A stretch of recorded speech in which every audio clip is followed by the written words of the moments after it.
이야기를 만드는 작가들은 모두 사이코패스라는 농담이 있습니다. 작가들은 자기가 가장 사랑할 수 있는 캐릭터를 만들어 놓고 그 캐릭터를 괴롭히는 이야기를 만들기 때문이죠. 물론 진짜 작가들이 나쁜 성격이라 그런 건 아니에요. 이것은 이야기를 더 재미있게 만들 수 있는 방법 중에 하나일 뿐입니다. 안녕하세요. 웹툰 강사 커피덕후입니다. 지난 시간에 이야기는 누가, 어디서, 무엇을 한다 라는 구조를 가졌다고 했습니다. 여기서 누가는 인물, 어디서는 배경, 무엇을 한다는 사건이라고 말씀드렸죠. 그리고 여러분들도 여기에 맞춰 한 줄 줄거리를 만드셨을 겁니다. 그 한 줄 줄거리의 내용을 확장하면 분명 좋은 스토리가 나오겠지만 그 이야기를 더 재미있게 만들고 싶다면 어떻게 해야 될까요? 앞서 말씀드린 대로 주인공을 괴롭히면 됩니다. 이야기 속에서 주인공은 적어도 서너 번의 위기를 맞이하게 됩니다. 주인공이 그 위기를 극복하는 순간 이야기가 재밌어지는 겁니다. 지금부터 저와 하나의 이야기를 만들어가면서 위기의 순간이 어떻게 이야기를 재밌게 만드는지 한번 알아보도록 하겠습니다. 여기 주인공이 테니스 대회에서 우승하는 이야기가 있습니다. 이 이야기에서 주인공이 쉽게 목표를 달성해버리면 어떻게 될까요? 해피엔딩이긴 하지만 이야기가 무척 시시해 보입니다. 그래서 주인공에게 첫 번째 위기를 줘보겠습니다. 테니스를 시작한 지 얼마 안 된 주인공이 테니스 대회에 나가 우승을 한다. 어떤가요? 목표 달성이 확 어려워졌죠? 우리 주인공의 첫 번째 위기는 목표를 이루기 힘든 자기 자신입니다. 누가 봐도 테니스 실력이 없는 주인공이 대회에 나가서 우승하기란 불가능에 가까워 보이죠. 이렇게 주인공이 목표 달성하기 힘든 인물로 만들면 이야기를 보는 사람들에게 주인공이 어떻게 목표를 달성을 할까 하는 궁금증을 유발시키게 됩니다. 그리고 사람들은 주인공에게 감정이입을 하며 응원하게 되죠. 그래서 수많은 이야기들이 주인공을 목표에 다다를 수 없는 그런 인물로 만듭니다. 반지의 제왕에서 작고 약한 호빗인 프로도가 악의 제왕 사우론의 반지를 파괴하는 것이 불가능해 보이지만 결국 해내는 것처럼 주인공들은 이루지 못할 것 같았던 목표를 달성하면서 독자들에게 즐거움을 주는 겁니다. 그렇다고 무작정 힘든 목표를 만들면 안 돼요. 주인공이 그 목표를 이룰 수 있도록 이끌어주는 것은 이야기를 만드는 여러분들의 몫이니까요. 자, 그렇다면 지금부터 우리의 주인공이 테니스 대회에서 우승할 수 있는 방법을 찾아보도록 하겠습니다. 우리의 주인공은 실력은 없지만 그래도 스스로 열심히 연습을 합니다. 하지만 실력은 좀처럼 늘지 않죠. 주인공은 점점 지쳐서 포기를 생각합니다. 그런데 그때 주인공에게 기회의 순간이 옵니다. 주인공이 매일 연습을 하던 곳에 있던 아저씨가 알고 보니 은퇴를 한 유명한 테니스 선수였던 것입니다. 이 아저씨가 바로 조력자입니다. 조력자는 주인공을 도와주는 존재로 동료나 스승 같은 캐릭터들을 말합니다. 많은 이야기들에서 주인공의 목표가 너무 높아 혼자서는 이룰 수 없을 때 조력자가 나타나 도와줍니다. 주인공은 이 아저씨에게 테니스를 배우면 테니스 실력이 늘 거라고 생각했습니다. 그래서 아저씨한테 가르쳐 달라고 부탁을 하죠. 자, 여기서 두 번째 위기가 발생합니다. 아저씨가 주인공의 부탁을 거절해버린 겁니다. 거절하는 이유는 귀찮아서라던가 테니스에 대한 안 좋은 추억이 있다던가 그런 적당한 이유들을 넣어주면 됩니다. 조력자 캐릭터들은 주인공을 돕기도 하지만 주인공을 시험하기도 합니다.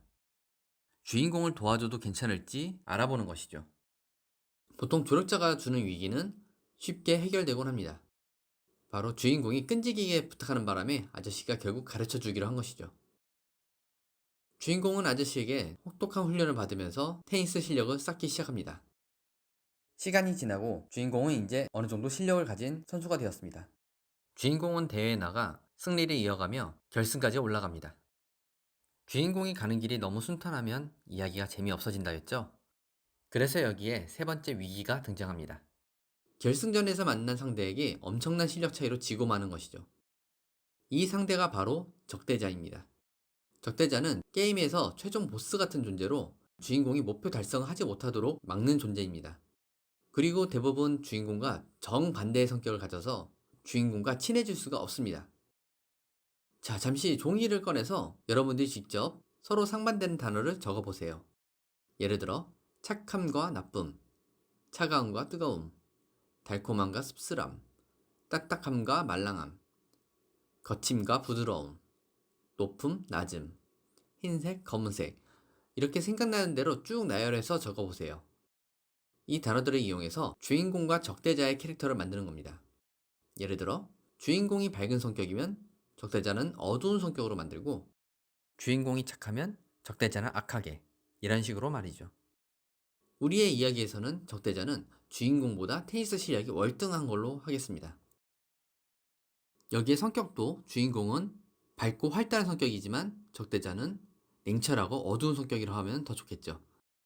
이렇게 적대자 캐릭터가 만들어지면은 본격적으로 주인공의 목표는 적대자를 쓰러뜨리고 목표 달성하는 것으로 바뀝니다. 적대자에게 지고 난 이후 주인공은 다시 실력을 쌓기 시작합니다. 중간중간 적대자만큼은 아니지만 강력한 상대를 만나 가까스로 승리하기도 하고, 그 상대는 주인공의 새로운 조력자가 되어주기도 합니다. 그렇게 주인공은 점점 실력이 성장하고 적대자와 비슷한 실력까지 올라갑니다. 자, 이제 이야기는 끝을 향해 갑니다. 주인공은 다시 한번 대회 결승전에서 적대자와 만나게 됩니다. 그때와 다른 점은 이제 주인공은 적대자와 실력이 비슷해졌다는 겁니다. 그래서 두 사람의 싸움은 굉장히 치열해지죠. 주인공은 조력자에게 배운 기술을 써가며 적대자와 대결을 펼칩니다. 그런데 이대로 주인공이 이기면 조금 섭섭하겠죠? 그래서 이 중요한 순간 주인공에게 위기가 발생합니다. 주인공이 그만 발을 삐어버린 겁니다. 대부분의 이야기에서 가장 중요한 순간, 적대자와 최후의 대결을 펼치는 이 순간에 주인공은 가장 큰 위기를 만나게 됩니다. 이 위기는 앞서 등장했던 위기들보다 더 치명적이고 주인공을 거의 죽음에 몰고 가기도 하죠. 어떤 경우엔 정말 주인공이 죽기도 합니다. 다행히 이 이야기에선 주인공이 죽지 않았지만 목표 달성은 심각하게 어려워졌습니다. 주인공은 결국 여기서 다시 한번 패배를 맛보게 될까요? 그런데 여기서 이야기에서 가장 중요한 순간이 펼쳐집니다. 바로 주인공의 부활이죠. 부활은 말 그대로 주인공이 살아서 돌아오는 걸 수도 있지만 적대자와 벌어졌던 격차를 다시 좁히는 것을 의미하기도 합니다. 어떤 아이템을 통해 힘을 되찾을 수도 있고요. 조력자들이 주인공과 함께 적대자와 싸울 수도 있습니다.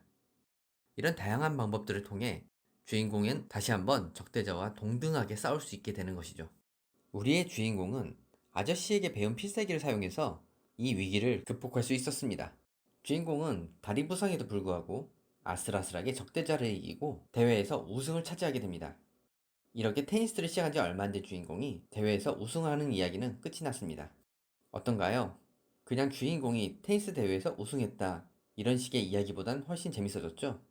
주인공은 목표가 있는데 그 목표는 주인공이 이루기 어려운 것이고 거기에 주인공을 막는 적대자까지 존재합니다. 하지만 주인공은 조력자들의 도움으로 적대자를 이기고 목표를 달성하면서 이야기를 정말 재밌게 만드는 것이죠.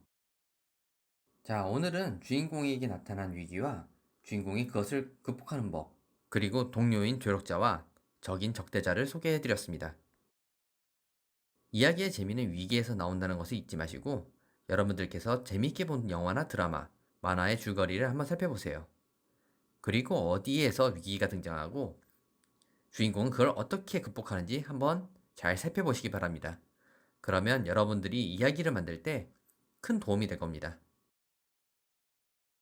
오늘의 영상은 여기까지입니다.